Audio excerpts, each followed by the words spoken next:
Welcome to SHOWstudio's Fashion Radio, the podcast and video series exploring the remarkable relationship between fashion and music. Every week, I'll be joined by fashion's biggest names and the talent of tomorrow as they share their 10 life-defining tunes and the stories behind them. I'm your host, DJ Fat Tony, and today I'm joined by a certified London nightlife legend, an original Blitz kid, a regular at Taboo.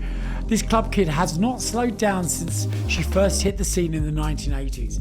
Partying with everyone, including myself, from Lee Bowery to Kate Moss, she is an emblem of London's dynamic spirit and rebellious creativity. Today, I'm joined by royalty. It's none other than Princess Julia. How many years have I known you? Well, I met you when you were 15. 15. Yeah, I think it's well documented. Yeah. So That's kind of crazy, right? Yeah, it is. I'd say. Funny though, as well at the same 80s. time. Yeah. Early 80s. Oh yeah. Well, I mean, I'm Early 58 now. Believe it, I know it's hard to believe. And it's like 40 odd years. That feels, at that time, it felt like quite a wide age gap. Oh yeah. For some reason. Let's move into this, right? Let's find out what makes Princess Julia tick. Okay. What do you listen to to lift your mood when you're at home? If you come home, you have a really bad day, what would you listen to when you move in the house? Well, I mostly do listen to disco, actually, funnily enough. Yeah. I kind of listen to stuff that I play. Also, my tastes are quite wide and varied. Eclectic. They are what you'd call eclectic. I love that quite word. frankly. And that is because, shall I tell you why? Go on, yeah. Why? Because I've basically...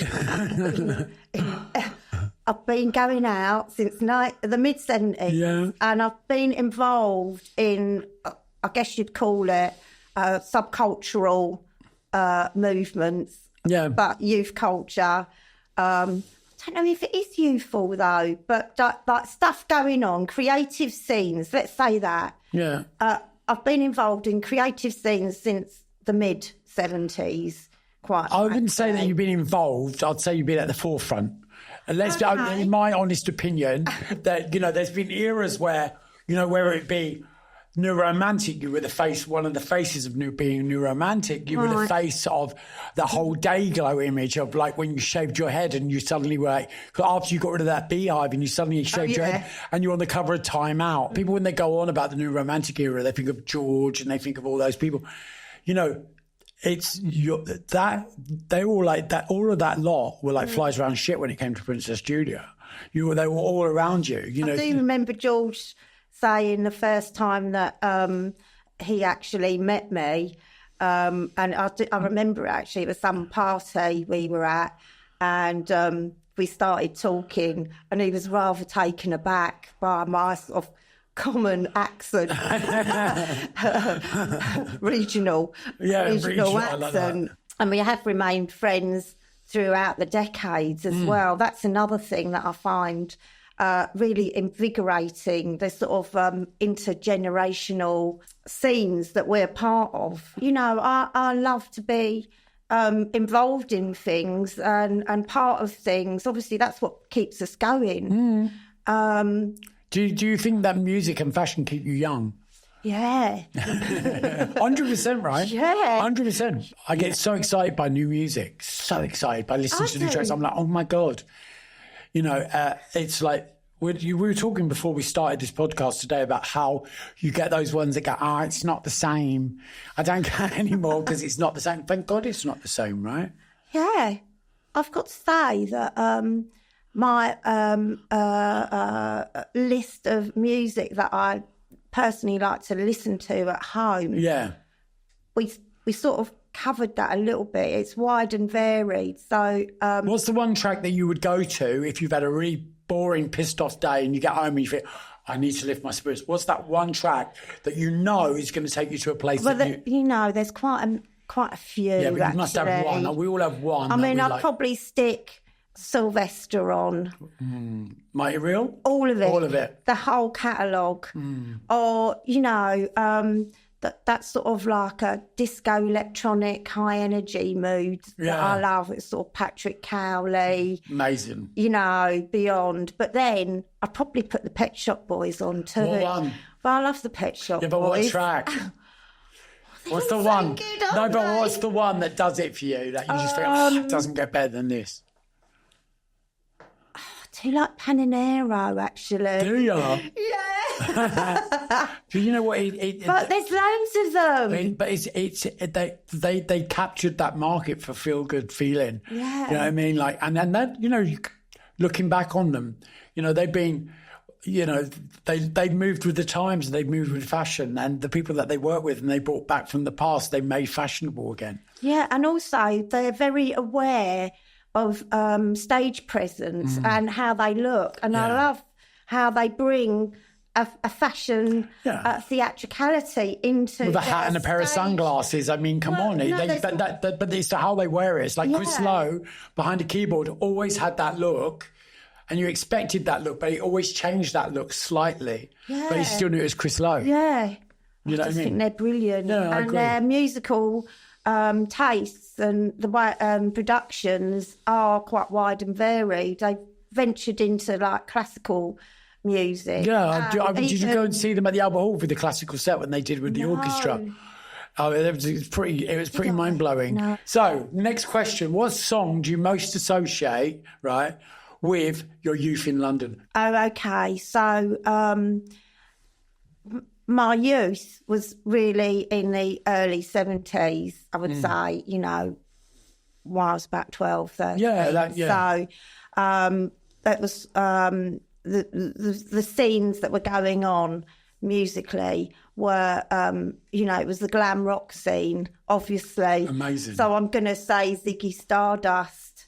You know what? That's one of the most answered questions on this on the last series of Fashion Radio was Ziggy and that whole Bowie aspect. And it's not even about different ages. So people of a certain age group. Bowie comes into everybody's part of everybody's life. Yeah. And it's always about Ziggy. I mean, it doesn't really... It's everything. It doesn't get better than that in so many levels. Yeah, it was everything. But also...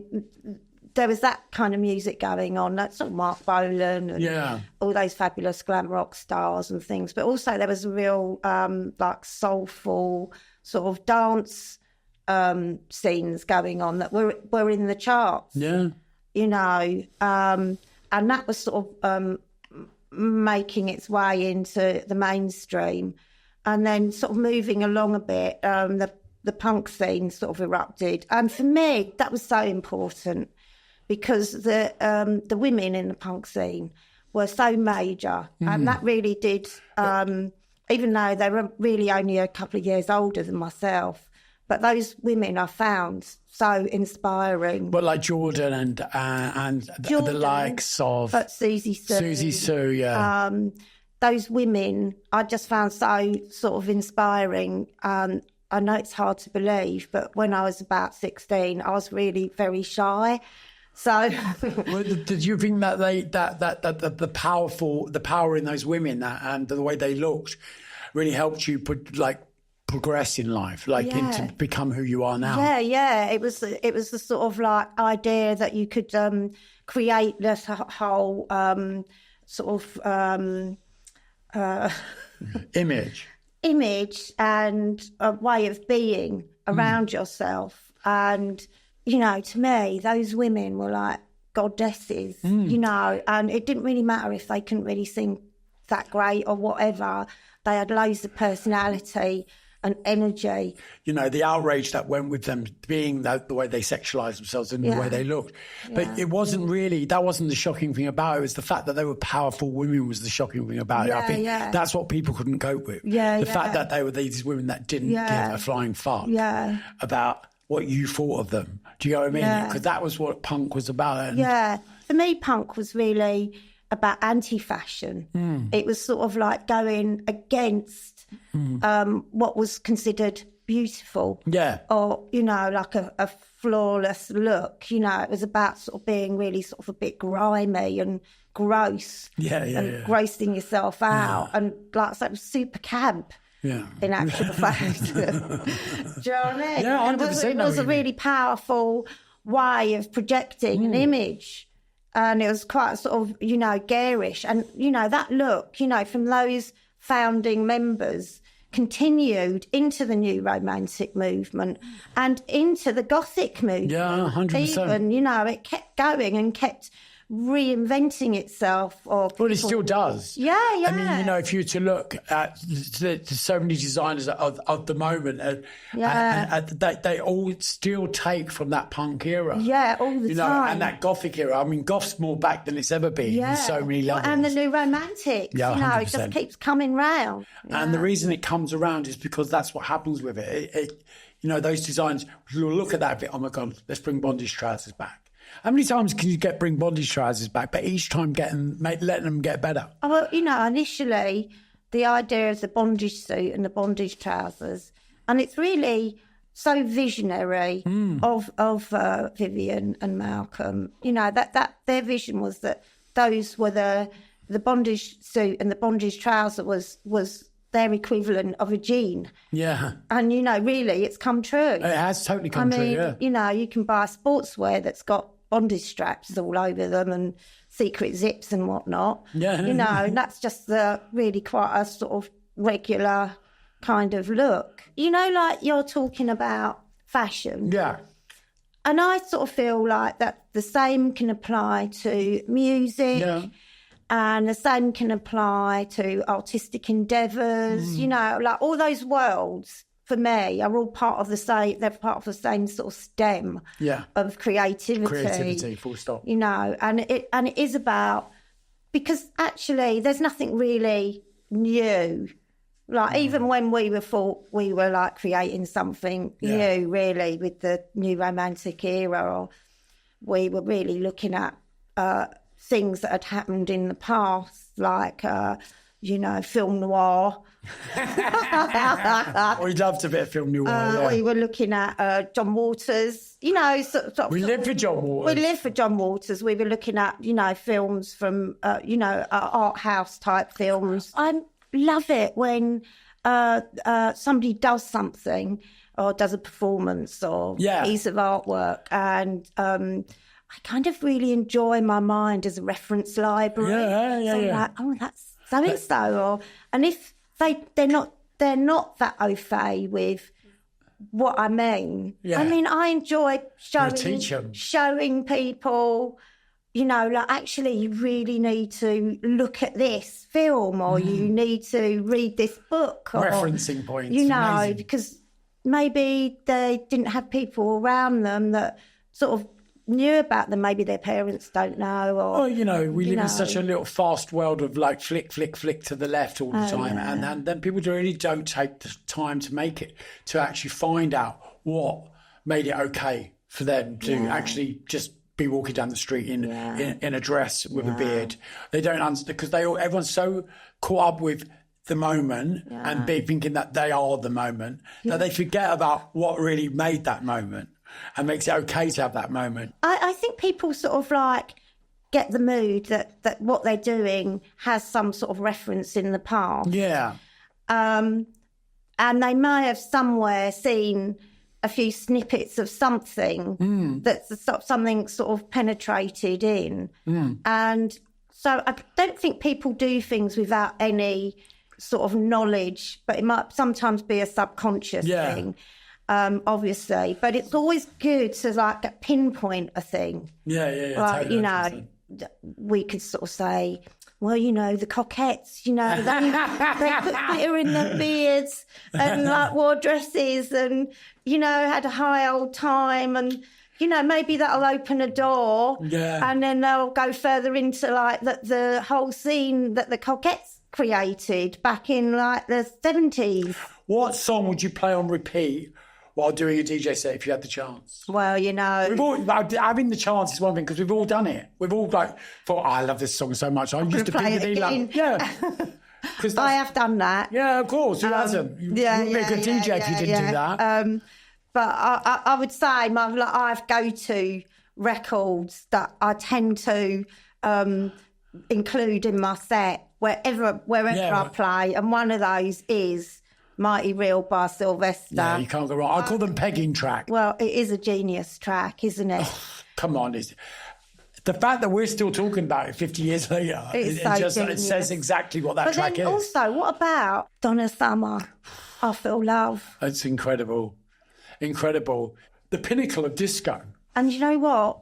I've never heard a bad mix of that. No, nor have I. You know, you can get quite sort of modern mixes as well. But there's so many Donna Summer tracks. Sort of feel the energy of that I Feel Love. And it became a classic, didn't it? Not only in the disco era, in the mid-'80s, you know, that was the track we played at Kinky Galinky. It's one of those tracks that will always come around. It's been sampled many times as well. Also, The Summer of Love. Oh, do you remember the Summer of Love? The Summer of Love. It just didn't end, did it? No, the Summer of Love. The Summer of Love that went on for like 6 years, yeah. I mean, that sort of started... When did it start? Well, the Summer of Love? Yeah, 86, 87, yeah. And then we loved the Summer of Love. Yeah, Summer of Love and those orbital parties. Amazing. I mean, I think I went on a few with you. You did come on a few with me. Quite a lot with me, in fact. Oh, really? Yeah. I'm glad you said that. Because, yeah, of course you did, You know, because I do remember going on a few of those things in that moment. Yeah. And because there's not really much photographic evidence of it. Which is a great thing, I think. Because we didn't have camera phones and we didn't have it. Exactly. We didn't take in that moment. You know, if someone got out a disposable camera, you'd run a mile. Be like, oh, you're not taking pictures. But because now it's the norm to have that in your hand, people aren't in the moment anymore. And really, I think those times worked so well and was because we were in the moment. And there were a few people that managed to have, like, you know, because cameras actually, as well, they were that big. Yeah. You know, they were big. There were no little camera phones or anything. No. Is there a musician that inspires your style? Oh. One. I mean, that kind of is quite a hard question, I think, for someone like you. Well, I think I'm just going to have to go back to, like, the punk rock scene, really, again, and delve into, like, you know, I think that was my foundation, shall we say. And then, you know, pop stars and musicians through the decades, you know, there's quite a few of people that I really admire, one of which is Bjork, obviously. Yeah, of course. Who continues the revelation of revolution, really. She's pretty amazing. I love Bjork.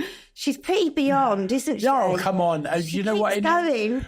But Bjork's amazing. I mean, that's a good one to because she's forever reinventing. Yeah. She's very much like you. You're very much like her. I find that I'm really inspired by the way she delves into, like, a certain area of music and then sort of really dives in a lot. You know, she goes deep into it. She researches it, right? Yeah, which is incredible. And I really admire that process. Yeah. You know, Tony, I am obsessed with process. It's all about the process. Yeah, it is. But let's not forget Madonna, the queen of reinvention. You can't forget Madonna. I mean, you know, homage. Yeah, of course. To the Lady Madonna who keeps going. And I love that lady. Well, you know, for me, when you look at Madonna, the first thing people love to say is how old she is or how old that is. And at the end of the day, if that's who you can look at as age, then you're really on the wrong page. You know, I come up against it sometimes within my job because I'm, you know, there's an awful lot of young DJs. The reason I'm doing my job and I do my job well is because it's not about age, it's about music. I love DJing. Yeah, 100%. I love it. I have such fun doing it. Amazing, right? I just can't believe that I still get booked sometimes, but I just why really not? love it. Why do you feel that? Why not? But why do you not believe that you're still getting booked? You're fucking good at what you do. Well, I mean, I don't know. It's just a pinch myself moment, really, all the time. Yeah. You know, I'm forever like, oh, wow, I'm still doing this and I love it. You know, I guess it's an element of, I don't know. What's the best song you've ever heard in a catwalk show? Oh, right. That's really hard to sort of surmise, quite frankly, because I've been on both sides of the catwalk. You know, I've been making soundtracks for shows, which is a thing that I really do enjoy. And I've actually created tracks, especially for catwalks. Yeah. There's that side of it. And then there's the side of it, because I love fashion so much and I love working with designers and seeing what they're doing. And once again, going back to process, I really enjoy creating a mood around their collection. Yeah. The thing with a catwalk show is, or a fashion show, is that it's all about the fashion. So sometimes music takes a second. It's creating an ambience. But I think when you go to a show and you're sitting there and the music's shit, your mind goes straight away and you think, oh God, let's get out of here, hurry up and get out of here. The music should go with the clothes. It should make it flow. It should give it that pace. It should get the heart beating. Yeah. It should be that whole thing. They go hand in hand. Yeah. And I'm a firm believer that the music should start way before, from the minute you walk in, that music should be playing. It should build and build and build and get your heart racing for that collection. And then when the collection comes on, you're like, wow.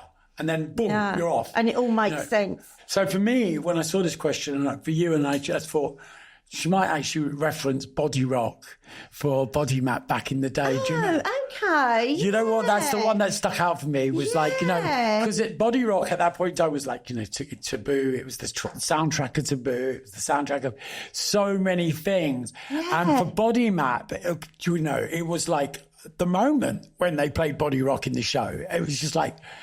It was a moment, and there was a little bit of footage of that, actually. And I do believe Geoffrey Hinton did the music. That's right, he did do the music for that, and he did it because it was the mid-80s, but he did it because I shared a flat with Geoffrey.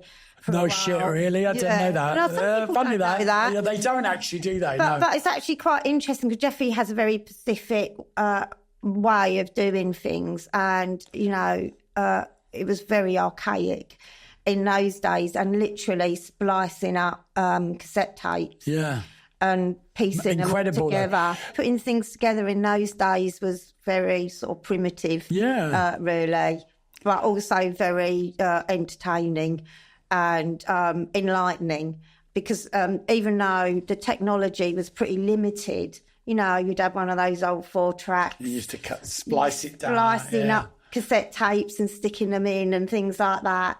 I mean, that's part of the history of electronic music, electronic dance music, and sampling, which further down the line was a whole thing and created further movements. Like house music really came out of like sample music. Yeah.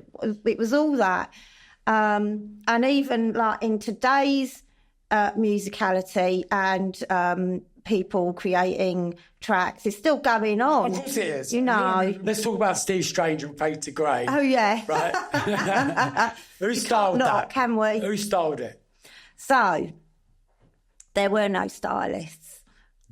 Quite frankly, and if you could call that piece of gauze that was flung over my head styling, that it was more of a conceptual kind of thing. Steve obviously got his outfits for that from Melissa Kaplan, and the makeup artist was a guy called Richard Shara, and I think just that coming together at that moment created something rather special. Oh, incredible! Do you remember the opening night of Camden Palace? And they showed the video on the main screen with the lasers. Okay. Camden Palace opened for the first night, the opening night of Camden Palace. Right. And then down comes the screen and they showed the Visage video with your face rotating on this screen. Yeah. Massive. And then the lasers came on. It was a moment. It did feel like it was a special moment being part of that video. And once again, going back to process, the people that were involved, it was a very small team. It was Godley and Cream. Yeah. They produced it. And I remember being mesmerised by the technology that was there, because they were actually filming it and with the latest technology, managing to visualise the footage as we were incredible. Filming it, in this sort of huge piece. I mean, it was like a caravan, like a Winnebago type setup with great clumps of technology in there. It was, but obviously I was like, oh, this is the future. So what was you actually wearing in that video then, apart from a bit of gauze? Fabric, that's it, frankly, because, it was all about the makeup, I feel. That's a big part to play. And I feel like even now, because, you know, I am a fan of makeup. Yeah, it's fun. And I do love wearing makeup. You know, I don't think I'm going to be in... If I were going to do the natural look, it would still be, like, piled on with makeup. Like Victoria Beckham pretending to get makeup on. Yeah, you know. But that's the look as well. Oh, of course it's a look. You know, I just think makeup's so fantastic. And, you know, if you haven't really got that much money or you can't afford a high-end drama look from your favourite designer, you know, you can create...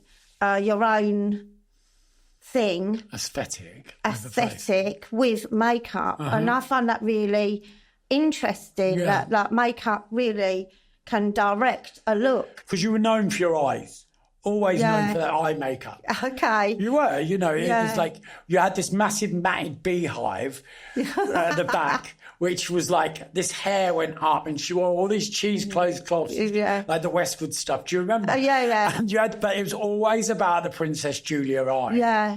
Do you know what I mean? I mean, much like today, a lot of my looks, I've got friends that were making clothes to, like, make me something. Yeah.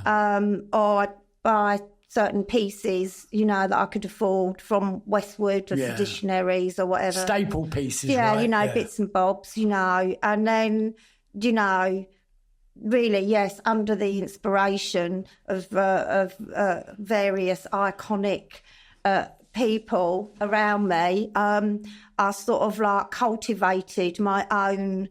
The Princess Julia look. Yeah, which I've basically stayed the same, give or take... You know, some different colour palettes along the way. What are you wearing today?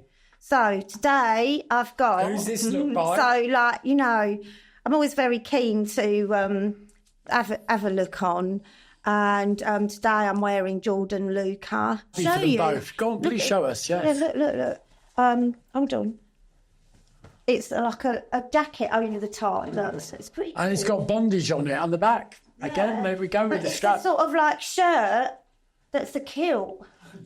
Look. It's very Galliano. It's very early Galliano. It's good. It's gorgeous. So I'm one of those people that could go wear a sort of day look, and then you know, sometimes you haven't got time to get changed, don't you? Because you've got to, like, go. You're out of that, aren't you? You've got to, you know. So my sort of things that I like are sort of like things that I can.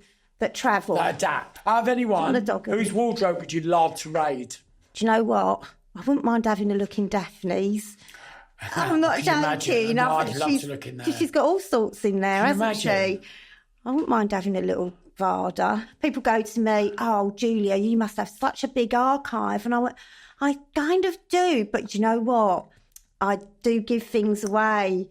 Because I sort of think, well, I haven't worn this for years, actually. You can wear this. I've lost so much stuff, you know, apart from things going out on, just being lent out on shoots and things, and then just given away. What's the track that represents how you feel about life right now? Do you know what? I'm so eclectic. So there's a whole catalogue, right? Eclectic, yeah. But I can tell you about people that I think are making good music. Yeah, that's good. Go on. Can I just say, I am a great fan of Josh Cafe. Oh. I think that's in there somewhere. I love what Josh Cafe does. I think Josh is very modern. Yeah. And and on the pop front, I'm super keen on Romy. Now, let's talk about Romy. Romy's amazing. Romy is so incredible. And how far has she come? The album's incredible. I hadn't listened to it, and then a friend, I nearly said his stupid name then and made myself sound silly, but a friend of mine said to me, have you listened to Romy? And I was like, no, I haven't actually. And then I listened to it, oh my God. Yeah. But her whole aesthetic, the way she is, the way she looks, it's incredible. She's just part of the scene. Yeah, you know that. She is the scene. She's just like part of the scene. Yeah. She's like a joy, a joy, a happiness. Person, you know, like really enthusiastic. Well, there's your answer, Romy. Romy's a great how you feel in life right now, Romy. Romy, yeah. With a smile on your face. That says it all. Right, let's ask you one more question. Okay, so if I was to ask you, what would be the soundtrack to your funeral and what would you wear? Because it's really important with you, what you'd be buried in. Do you know what? I've never really thought about what I'd be buried in, or if I'd be. What look would be the Princess Julia look that summed it all up? Oh, it'd have to be something spectacular. Oh, good. Without a doubt. I would have a Stephen Jones hat on of some sort, I feel. And would it be Westwood? Do you know what? It might be, yeah. So one of those, do you know what? I did this great shoot with 10 magazine, and there was a lovely gown in that, actually. A big ball gown. A sort of wedding-y, ethereal number. Amazing. So, yeah, that. Amazing. What would be the soundtrack? Well, you know, I was thinking that there's two really that sprung to mind. And one of them was Take Me to the Bridge by Vera, which is, it's a good one. And it would make everyone cry. Yeah, we want that if you Yeah. So I think that would have to be somewhere in the mix there. But also, Dusty Springfield. Which one? What have I done to deserve this? Oh, yeah. By Pet Shop Boys. For camp. Genius track. Yeah. Yeah. I like that. That's really happy. We love Dusty. I mean, Dusty, what a style icon. Even, all through the decades. Yeah, 100%. And even you were inspired by Dusty. Even I was a Dusty. I had my Dusty moment. Yeah. We can't end a podcast with me and you talking without talking about our drag act. Back in 1984 or 85, whatever year it was. Yeah, and the Diana Dog show, and how you, Sue Tilly, myself, and all the boys and everyone else that was in it. There was like 15 people in it at one point. Yeah, it was a big production. It was a big production. But do you remember the rehearsals that we used to have in the living room? Yeah. And how serious we took it. Is there any footage of that? There is. Jeffrey Hinton. Oh, God. Jeffrey Hinton has it all. Really? Yeah, he has so much of it. And, I'm sure there is actually, because we're doing there's a docu-film being made of my book, and so I know that there's some of that footage in there. But I'm not sure who owns it. Okay. Let me just say, that was one show, and I've been in a few different kind of shows, and I'll probably be in a few more coming up, but that was one show that I remember being very excited about, and planning what we were going to wear. That was Sue, Tilly and myself. The costumes were the best. We seemed to be the backing dancers. Yeah, you were. But you always had a look. Like Sue would go get this floral fabric and she'd make box hats out with like pillbox hats. And you'd have these looks going on. The pair of you, Julia and Sue, had these two always, wherever the show was. Because we did a 60s show. We did a country and western with a gingham. Do you remember that one? Yeah. Vows of Pay at Heaven. Yeah. Oh, Julia. Well, there's quite a few theme shows, and then we went on tour. Yeah, we did. I think we just did one day in Brighton. Do you remember? I think that was it. We did the TV show as well with Kate Garner and when Bailey Walsh was the presenter. Oh, my God. Do you remember in Bristol? Yes. Oh, my God. I remember hairspray in kids' faces. Oh, we didn't go down too well. Nice. But, that was life. Yeah. But you know what, Julia? It's been a real joy, and I'm really glad that you've done this podcast because, as it's fashion and music together, and you are fashion and music. And, I don't know what else to say to you apart from carry on being Princess Julia, because the world needs more Princess Julia. Oh, thank you. It's been a real pleasure.